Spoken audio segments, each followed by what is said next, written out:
Alright, so let's see. It's a nice pyramid right there. Proportions for 1-to-1 scale are probably massive as well. It's got me stumped. How can I build something like that in my... Yo, what the hell?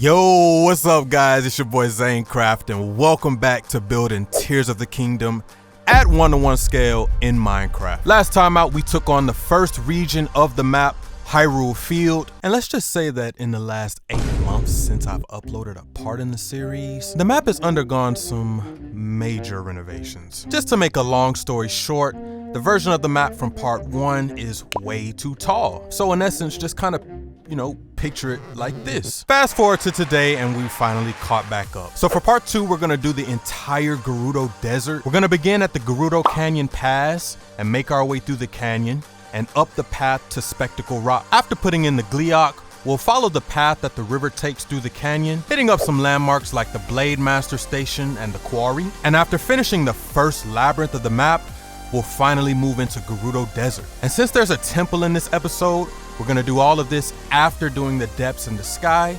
That way we can come back to the surface and finish off with the Mural's Myth. Apologies for the winded intro and for being away for so long. But without further ado, let's grab out our crafting bench and get to working on Gerudo Desert. Cue the intro.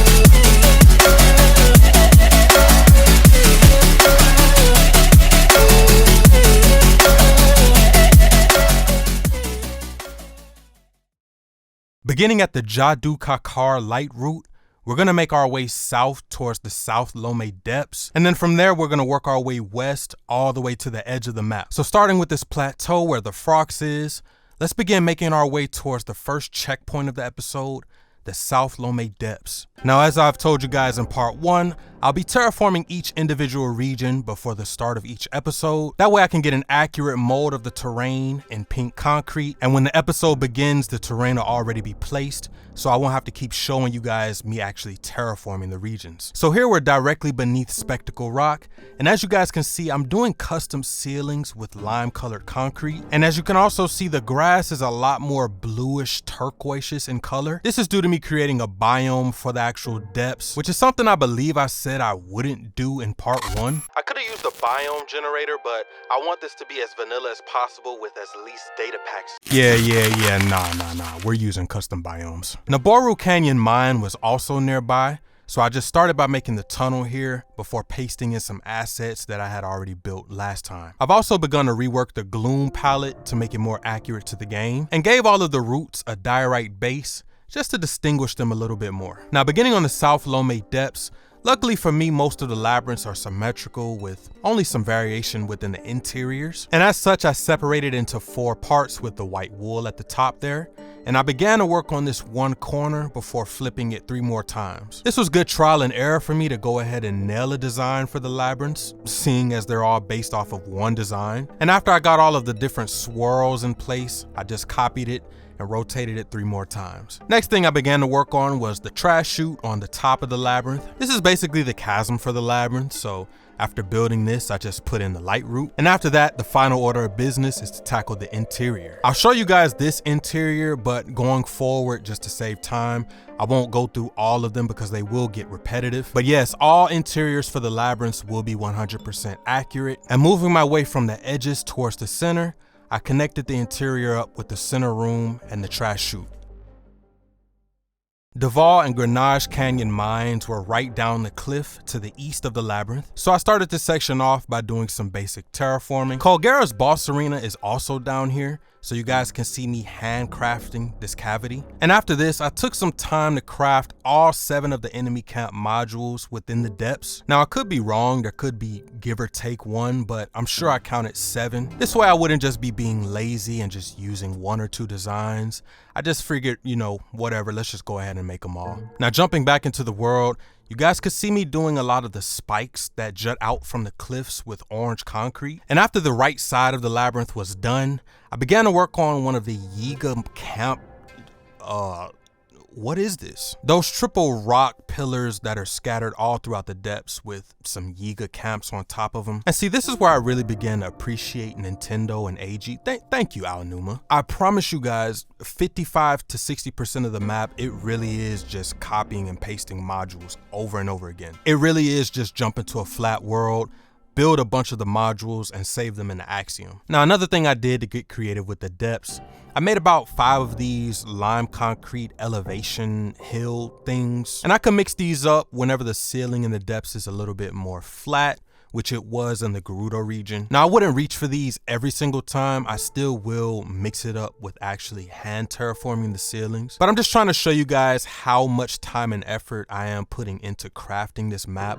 I really am having to think about every little detail. Now, here I've begun to work on the Gerudo Underground Cemetery. I think this build was a lot more fun than I thought it would be with all of the coffins there. And after the build was done, I just moved it down and put it in its place. Now, directly north of the cemetery is one of the Flux construct platforms, which of course is another reused module. But once the design was finished, I went on to create all 3 of the Flux constructs and save them into Axiom. I wish I could have built them in their unboxed up form, whatever you want to call it, but there's just no way they would have looked decent in Minecraft. So unfortunately, we had to settle for their more stacked up design.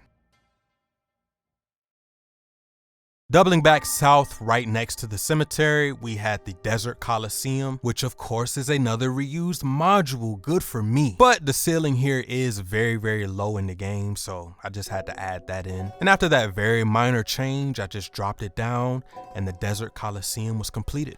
Next up was the Gerudo Dark Skeleton even further west. I began by making a bunch of the different vertebrae that scatter the skeletons in the game, doing like some small, medium, and large variants. Then using Axiom's path tool, I literally just spawned a spine from thin air. I pasted the vertebrae on top of it, going from large to small as you go further towards the back of the skeleton. And I finished it off by also using the path tool to create the rib cage.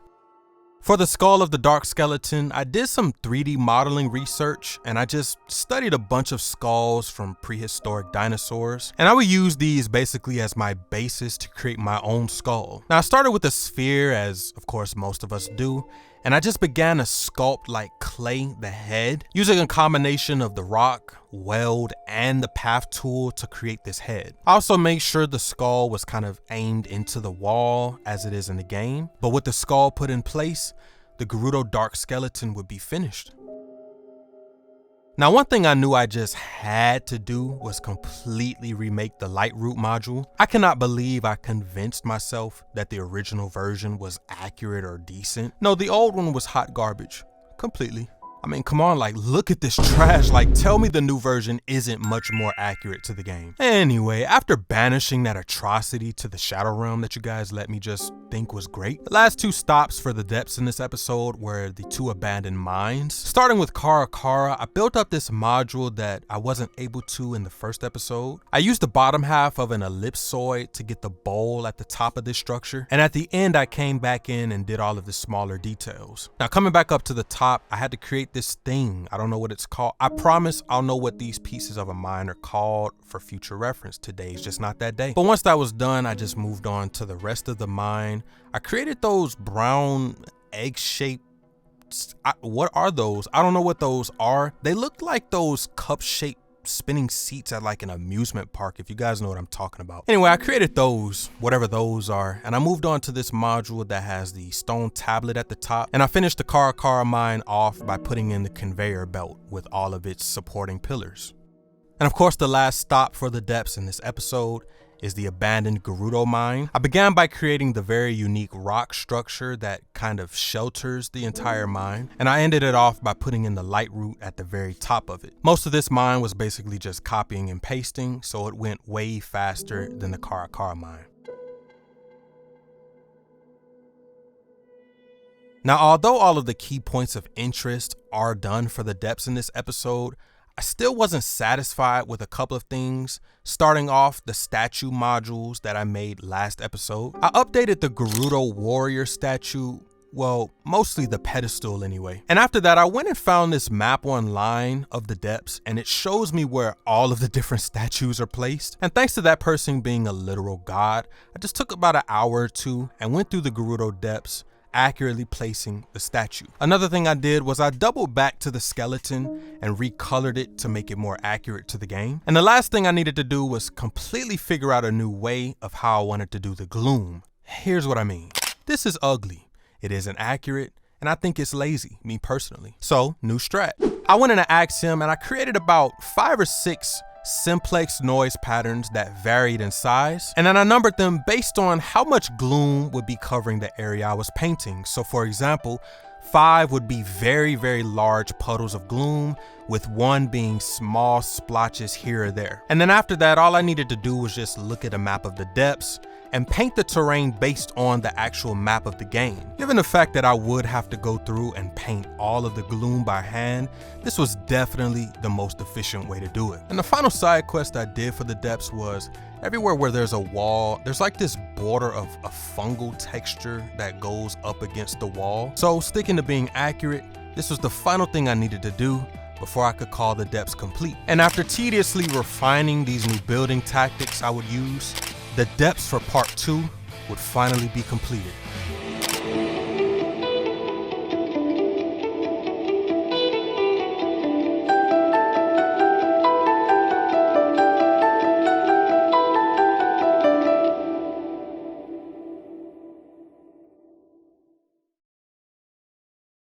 Moving up to the Sky Islands, there really isn't much up here in this episode. The only 2 notable locations being the King Gliok Sky Island, which is a reused asset, and the South Lome Castle top floor. Good lord, that is a mouthful. Beginning with the islands right above Mount Naboru, I just continued using the same building approach I did in part 1, and eventually you guys will see me bring in a brand new Sky Island biome. Now down here, I use mangrove roots as like some of the bars on the bottom of this island, which I think turned out way better and more accurate than iron bars would. And after working through this breezeway here, I worked my way down the next level to where the iron cage is, I guess you can call it. This island was a tad bit more tedious because of how intricate it was, but we ended up nailing it in the end. Next up was the King Gliok Island, which was freaking massive. This island for the most part just had reused modules like columns, fallen sky islands, of course. So it mainly was about just getting the shape of the island. And once I did, I ended it off by pasting in the brand new Gliok module that I had built off camera. Now here's what I'm gonna do for the Sky Labyrinths.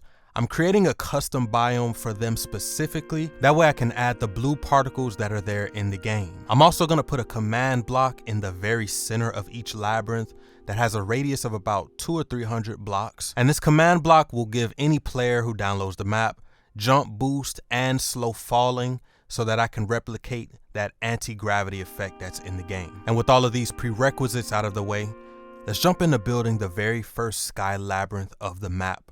Now, of course, I took the same approach as I did with the Labyrinth in the Depths. The only difference being that the Sky Labyrinths are all about 2.5 times taller than the surface variants. And as you can see, I'm making sure that I very accurately plot out and space each different module of the walls. In essence, that just means that however many modules there are in game, I'm making sure that there are the same number in Minecraft. After copying and pasting the wall around, I went and destroyed the bottom and punched holes in it.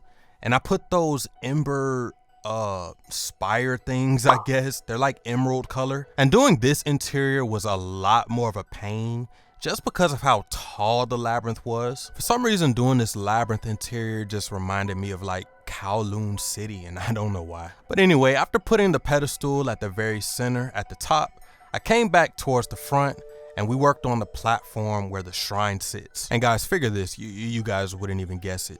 This platform here that I'm working on is a reused module. Who would have guessed it? All Sky Labyrinth's interiors have this exact same platform, just copy and paste it. But after that was finished, I just had to make all of the broken islands on the underside of the labyrinth, and I spaced them all around this lime wool pillar that you see here in the center. And of course, this chain of broken islands is copy and pasted too, so that was good for me. Once all of the islands were finished, I just had to color everything accurately, and once I did, the South Lome Castle top floor would be completed. When you guys download the map, the interior will be 100% accurate, but I'll show you guys a few clips and screenshots here, that way you can get an idea of what they'll look like. But with the labyrinth done, it's finally time to move down to the surface.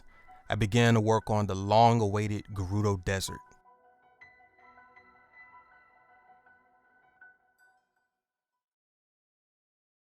We're gonna begin at the Gerudo Canyon Pass and build up the large tipped over wall that sits here. After that, we're gonna sweep through the canyon and tackle the labyrinth at the very end. And once that's done, we'll move into the desert and work in a counterclockwise direction around Gerudo Town. And before ending off the video, we'll come back to the town itself, wrap it up and the shelter underneath, and then complete part 2 with the murals myth at the very end.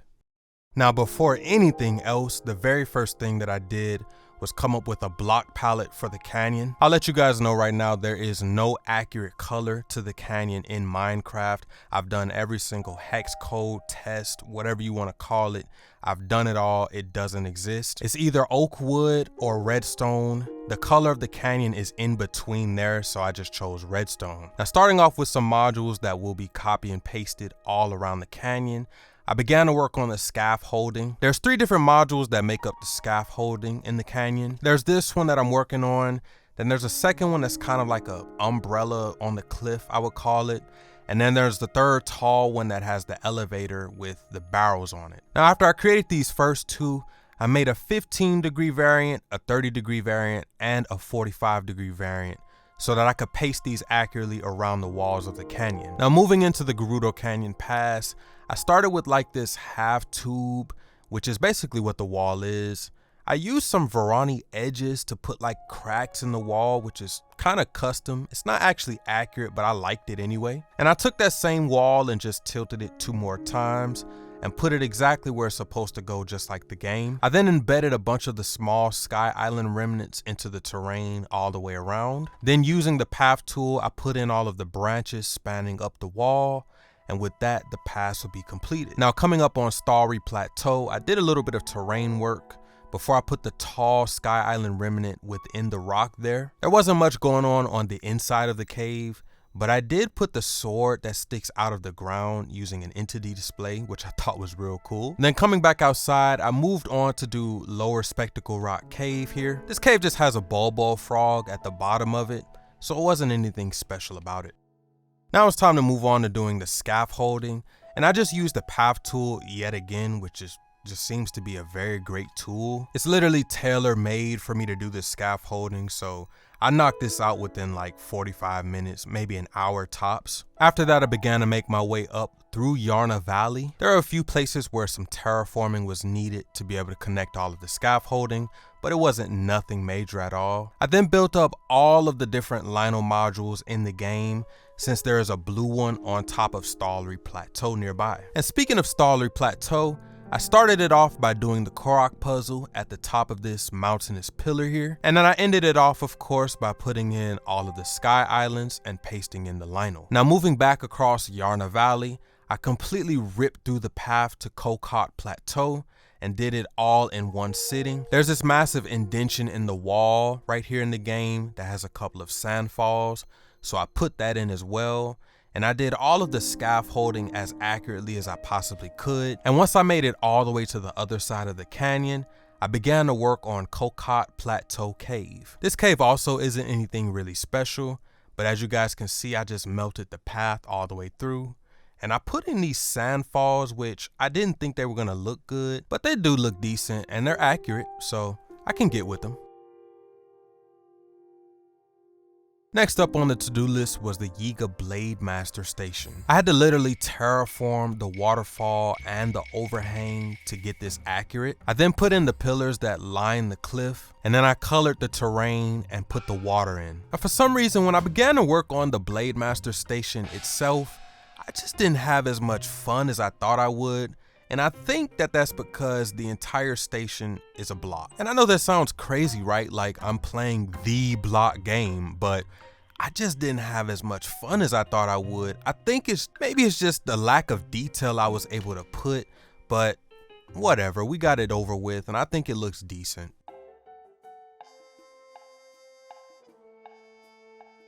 And then I wrapped up the station by just putting in the bridge outside. Now here's that third scaffolding module that I mentioned earlier. There are not many of these around the canyon and they're all close to about 90 degrees, so I didn't feel the need to kind of rotate them and make different variants. But moving across this cliff face here, I just put in some more scaffolding before going back towards the other side. And the next thing I wanted to do was tackle Spectacle Rock Cave. If you guys hadn't realized, there are a lot of caves in this episode, so I'll start just speeding through them, that way they don't get too repetitive and boring to look at. Now beginning on Spectacle Rock itself, I had to put in a bunch of dead baobab trees as well as the cherry blossom tree. I even put in the little hut right next to the Skyview Tower where that one person camps out. Picango, yeah, his name's Picango, the portrait guy. Anyway, I terraformed this rock here that bridges the two rocks together. And after putting in some wooden ruins, I pasted in the rare stone talus before I began to work on the small quarry at the top of Spectacle Rock. And it's literally just squares, so I just let Axiom do it for me. And to finally finish off Spectacle Rock, I terraformed the last bridging rock to the other side before I began to work on the island that the Gleeok sits atop. And when I was finished, I began to tackle some of the smaller details around the canyon, like these mesa-style pillars that I really like, or doing more destruction and adding to the terrain like here, just bringing more life to the canyon. Over on the southeast side of the canyon was the Great Tumbleweed Purge. There isn't much to note here. I just used mud and a couple of greens and reds to simulate the waste. Then moving back up the mountain towards Duval Peak and Mount Grenache, there were some more Korok puzzles that I made sure to put in. And there's also some ruins here, which I believe in Breath of the Wild was a full intact hut, but now it's destroyed. And I put that tent where that one person camps out. Now jumping back near the Gerudo Canyon Pass, we have Mount Naboru Well. This well was extremely fun to do because it's literally just a bunch of cylinders, but I didn't know how it was gonna turn out. And then I put the fairies in with some stained glass and a block of light in front of them. We also had to tackle Mount Naboru South Cave, which wasn't anything too serious. Now on the path up to the river, there were more things that needed to be terraformed, so you guys just see me dial this in really quickly. And then in one fell swoop, I just made my way through the gorge, going all the way to the other side of the river.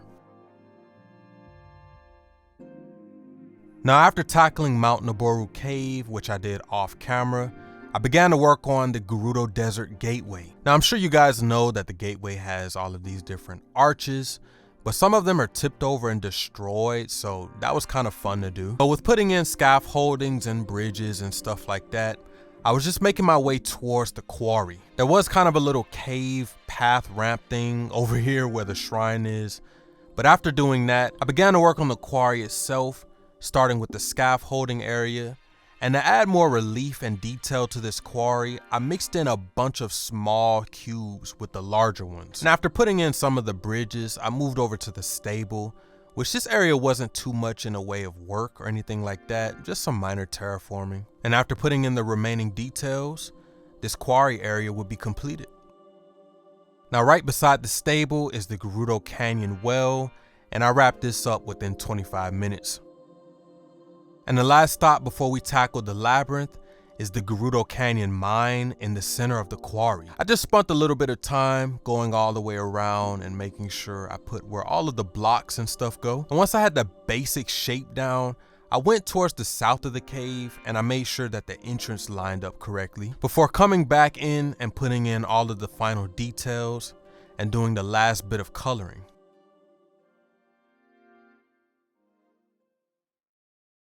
Now, just like the other two labyrinths, the approach would be very similar. So as you guys will see me do from now on, I'll just start with the exterior and then move towards the interior. One thing I did with this labyrinth was on the very top, I scattered some sand all around it, kind of give it the effect like it's been sanded on top of. And one of the final things that I did for the labyrinth was after I put the gloom everywhere, I used a player head off line that looks like an acorn, and I literally put them in the exact locations that they are in the game. That means when you guys download the map, you will have an accurate guide on how to navigate the labyrinth. And once that was done, we just had to do the center room that has the shrine in it and also link it up to the chasm down below.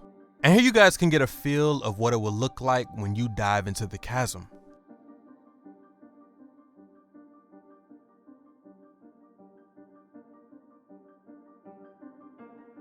But with the labyrinth fully built, we have finally completed Gerudo Canyon.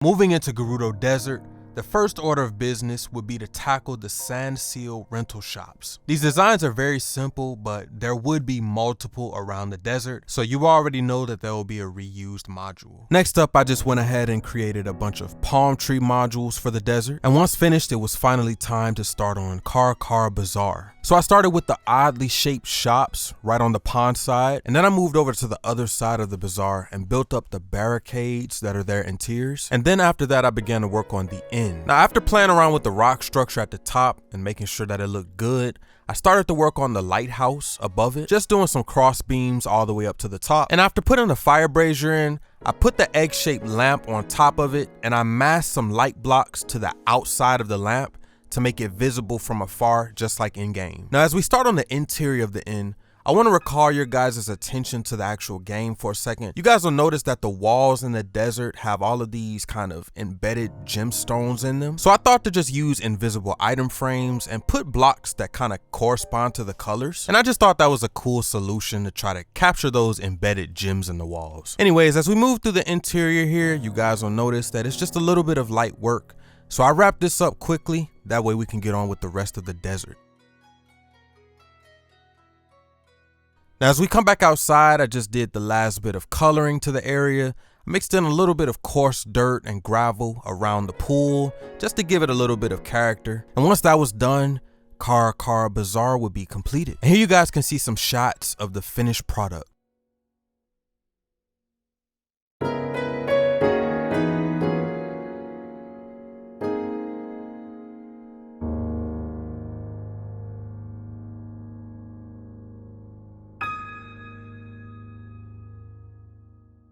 Now, the last thing we needed to do was take care of the oasis source. This cave links up with the well right next to the inn in Car Bazaar. And I started with the sinkhole that leads into it to the west of the bazaar before coming back to where the well is and then linking up both ends of the cave.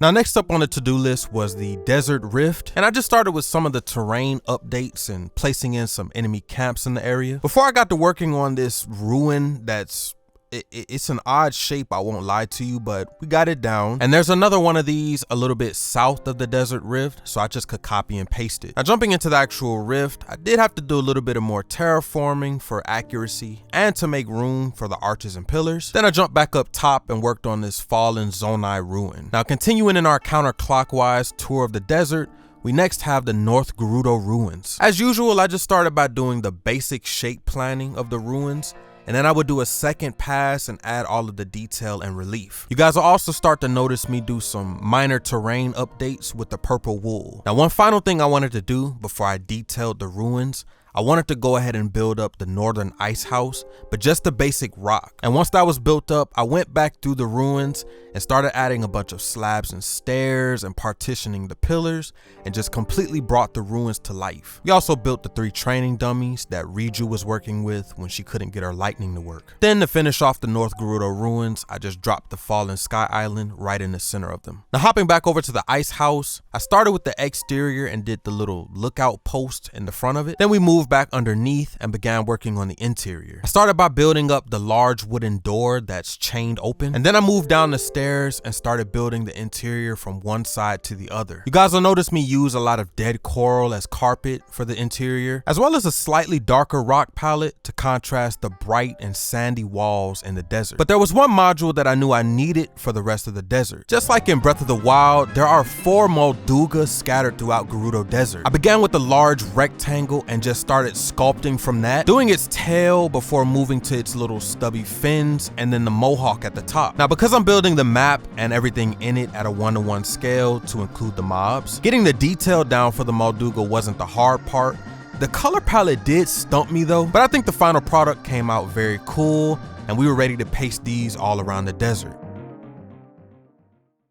Now, another module needed for the desert are these small Gerudo warrior, heroine statues, whatever they are. And after that was built, I began to move my way towards the West Barrens, putting in all of the ruins, shrines, and fossils in the area. Another thing to note is that there are a lot of flowing pools of quicksand in Tears of the Kingdom. So for that, I just used suspicious sand. And that just gives it a little bit of more distinctiveness from the regular sand. Now, we're about to come up on the Gerudo skeleton cave. And as you guys know, the skeleton is inside a massive cave in Tears of the Kingdom. And after terraforming the cave, I just went and textured and colored it up. I even went and put the burgundy rocks on the ceiling of it. And after that, I went ahead and built the entire skeleton out. And as you guys can see, it absolutely dwarfs my character, which we should all just go ahead and get used to now. We are building at 1:1 scale. But here you guys can see the finished cave with the large Gerudo skeleton inside.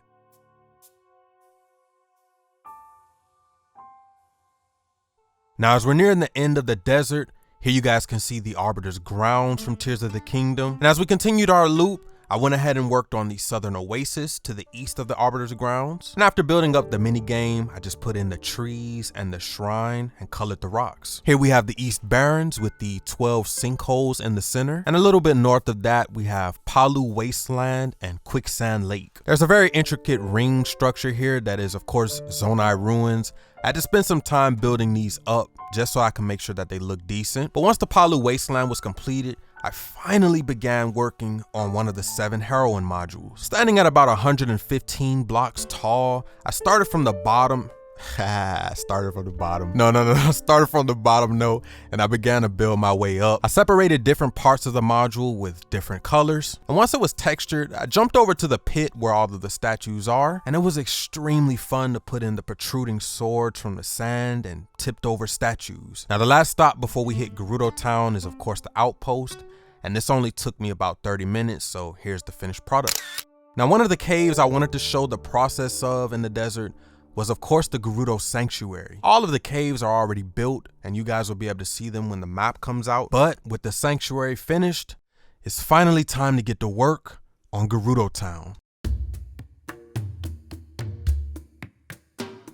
Now, I began this process by building up the entrance, and I did this extremely long 45-degree line that goes all the way to where the lightning temple would be, just to keep the town and the temple perfectly centered with each other for future references. Now, the next thing I began to do is just do basic shapes and outlines. You guys know my building style by now. And would you guys believe that the basic outlining took 4.5 hours alone? After that was done, I put in the 3 Popeye's drumsticks at the top of the town. Then I textured the water canals with a gemstone pattern and put in the water. Now, starting with the central plaza, there are 2 market stalls that, of course, are copy and paste, but some of the buildings do have distinct designs, like that first one I built where everybody sleeps outside. But here you can see me building those 2 market stalls.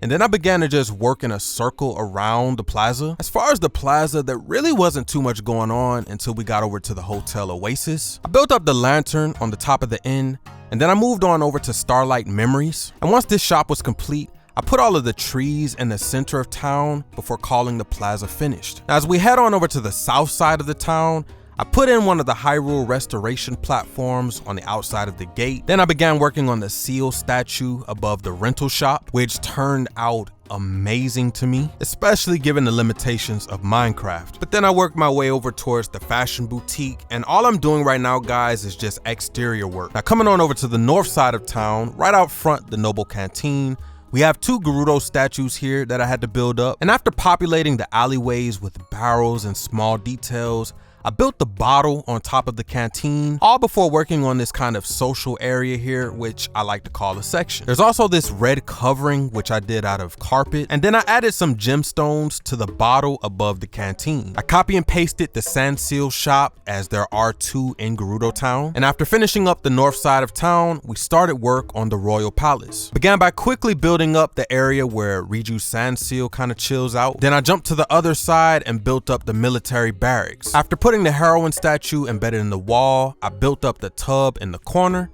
and then the barracks would be finished. Now it was time to begin on the throne room. And of course, because of how intricate it was, it did take a lot more time, but we ended up nailing it in the end. I used dark prismarine slabs for kind of like the floor of those, what are these water areas called? You guys know those things. But after the throne room was done, we went upstairs to tackle Riju's room. I used a lot of chiseled bookshelves and of course bookshelves themselves. And after building up her bed canopy and putting in a makeshift sand seal plushie using a creeper head, Riju's bedroom would finally be completed. And here are all the rest of the interiors of the town. Once I took a few hours to go through and build them all, it was finally time to texture the entire city. Of course, I used smooth sandstone and just a little bit of the regular sandstone for the walls, but I colored the rocks with oak wood and packed mud for that golden brown look. And once the texturing was finished, all that remained was the shelter.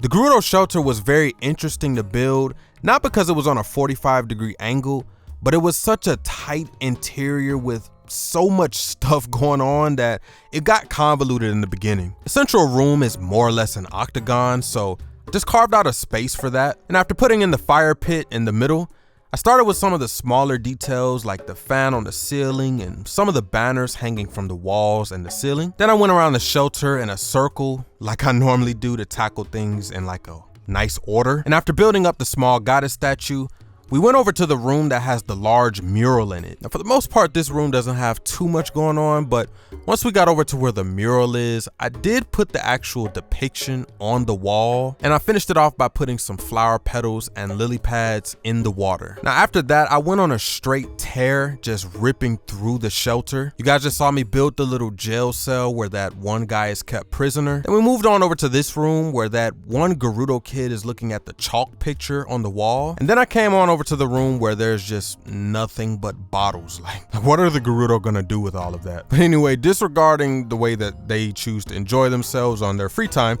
we jumped over here to where the classroom is, and then I moved into the room that has the 7 heroine statues, getting every detail, even down to the large orbs that they all hold. And with the shelter finally completed, there was one last stop to complete for part 2, the mural's myth, the lightning temple. I began the mural's myth by of course doing my prelim shape outlining as usual. As you guys can see me do the different layers as I work from top to bottom, and we're talking a 500 block wide diameter for this temple. Now, starting with the topmost module, I began with one of the corner pillars, which had a very interesting shape, but once I figured it out, I began to connect all of the pillars up with these rectangles and squares before I began to work on this cylinder-like pillar in the very center of the wall. Now, speaking of the walls, I began them by working on the camel engraving that faces inward, and afterwards putting in the 3 small slits above the engraving. Then once the wall was copied and rotated 3 times, I went up top and started building in the floor pattern. There wasn't much to the floor pattern, it's basically just a diagonal square. So I moved on down to the next module. Now the next module has like these unique swirls in the wall. So what I did was just paint them, and then I removed what I painted with air, if that makes any sense. Then I started building these small pillars on the layer below, and I used Axiom's ruler tool to split each wall into a certain amount of segments. That way I can space out all of the pillars evenly. The 3rd and 4th layer are basically a copy and paste of the first 2, so you guys can see me following the same format as I did previously. Now, when I got to the ground layer of the temple, it did get tricky. See, the lightning temple has this stepped pattern on the bottom layer of it. And at first I was confused. I was like, how do you want me to do this? But eventually I figured it out, and then I started work on the main entrance. And once it was finished, I gave the entire temple a base color of packed mud and brown mushroom block. And after coloring the temple and pasting it into place, it was finally time to start on the interior. Now here's what I did for the interior. So Axiom has this annotation feature where you can kind of link images offline and then import them into the actual mod. So I basically went online and found transparent images of all 8 of the floors in the temple, imported them into Minecraft and properly scaled it to my build. And then one by one, I just began to trace over each floor and save them as a blueprint in my blueprints folder. After discovering this method, I began to speed through the interior really quickly, and you guys can see me outlining all of the different floors here. And once they were all done, there were a lot of other temple assets that I needed to build, like pillars and archways and stuff that would be reused throughout the temple, you know, terminals, etc. So I started with the temple entrance, and all I really was doing was pasting in stuff that I had already built. Then moving down the stairway, we entered into the basement. And after ripping through it, we came up on the Room of Hopeful Light, which is basically the room that you enter right before you get to the Room of Ascension. Now I had to tackle the Room of Ascension in different segments, so I started with the first and second floors. After doing the center pedestal, I built up the room that has the first terminal with the gate that's perpetually locked. There's also some more camel engravings that you can see I did on the walls. But after we did all of these things, we could finally move on to the second floor. Here on the second floor, we built up the Room of Offered Light. And across the way on the same floor, we built up the Room of Light and Flame. Moving on up to the fifth floor, we have the Room of Natural Light. And of course, the final interior room I'll show you guys is the Room of Glorious Light. In other words, the boss room. This is probably the most detailed room in the entire dungeon. I built up all of the pillars and arches. I even built the stone camels on both sides of the wall over here. I then moved on over to the altar where Riju gets her tear, all before designing the 4 large statues in the corners of the room. And I don't know if it's just me, but they look like Anubis in the game. And I wrapped this room up by putting in all of the smaller details before jumping back into my sketch world and building up one of the Gerudo hives, which I really like how it turned out. Now the final thing to do for the temple is build up Queen Gerudo herself. I just built a body of her out of white concrete before coloring it at the end. Of course, I did one side of her wings and antenna and just flipped it to the other side. And then I started reaching for a bunch of different blocks to accurately color her based on her design in the game. And after all of the coloring for her would be done, the boss for the Mural's Myth would be completed. And I'm even playing around with some command blocks to make it extremely dim on the basement floor of the temple, just like it is in the game for when you download the map. And for us to finally call this long-awaited episode complete, let's come back outside for the last time and build up the platform where Riju strikes her lightning and causes the temple to appear. I pasted the terminal in the center before putting 4 of the pillars around the corners and making some broken stairs on the sides. And with this platform completed, Part 2 would finally be finished.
Thank you guys so much if you've stuck all the way to the end of this video. And of course, if you did enjoy it, leave a like, comment your thoughts, and subscribe for more. It really does help me out. As I said in the beginning of the video, I do apologize for there being such a long gap between parts. There was a lot of trial and erroring for at least 2 months of me trying to just perfect the scale and stuff like that. But that's all behind us now, and I promise we're good to go with this map. In the next part, we're gonna move north and tackle the Gerudo Highlands and everything in that region. Things like the Yiga Hideout, the depths of course, and Starview Island and the island chain. There's no major towns or temples over there, so should be more of a chill episode. So I do hope you guys stay tuned for when we build that, because I actually am kind of excited to build the Starview Island chain. And I promise it won't take another 8 months before you guys get that episode. But anyways, I've been Zainn. I hope you guys did enjoy, and I'll see you guys in part 3 of building Tears of the Kingdom in Minecraft. Peace out.